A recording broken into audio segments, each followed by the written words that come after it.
Bonjour, ici Michel pour Ciné Techno, et aujourd'hui je vous parle du jeu The Room développé par Fireproof Game et publié sur la Nintendo Switch le 18 octobre 2018. Le jeu est aussi disponible sur iOS, Android et PC.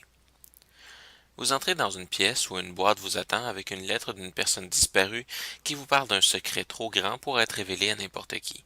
Seuls ceux à l'intelligence assez développée et capables de résoudre les énigmes de la boîte auront accès à la connaissance.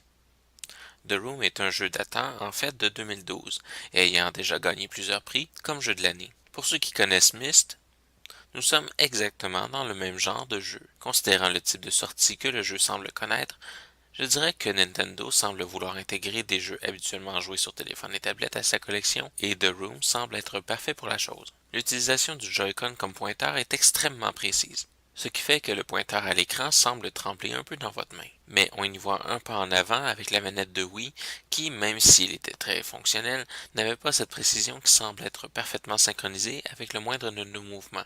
Le jeu, même s'il a été designé pour les écrans tactiles, devient donc parfaitement jouable sur grand écran, même si parfois la sensibilité du curseur va vous faire souhaiter d'avoir des mains un peu plus stables. Le jeu en tant que tel est extrêmement bien réalisé, quoique un peu court si vous avez du talent avec les énigmes, et le scénario nous laisse un peu sur notre faim une fois terminé. Mais puisque 3 autres chapitres du jeu existent déjà, vous n'aurez pas à attendre la suite. Les casse-têtes sont intéressants, variés et accessibles sans jamais être vraiment faciles.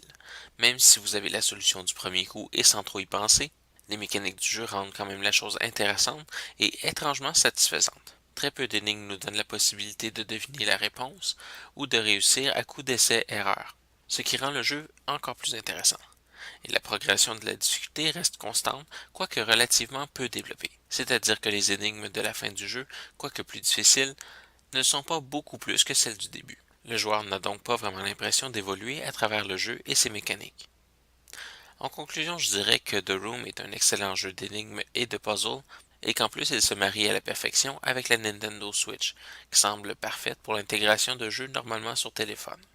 Ce n'est peut-être pas le jeu qui va vous jeter en bas de votre chaise, mais il vous sera difficile de déposer la manette avant la fin du jeu, tellement il vous récompense en satisfaction personnelle. Le point d'interrogation dans le coin en haut à droite peut parfois être pratique, mais essayez tout de même de tout faire sans aide. Le jeu n'en sera que plus amusant. Pour toutes ces raisons, je donne au jeu une note de 8.5 sur 10. C'était Michel, et amusez-vous bien.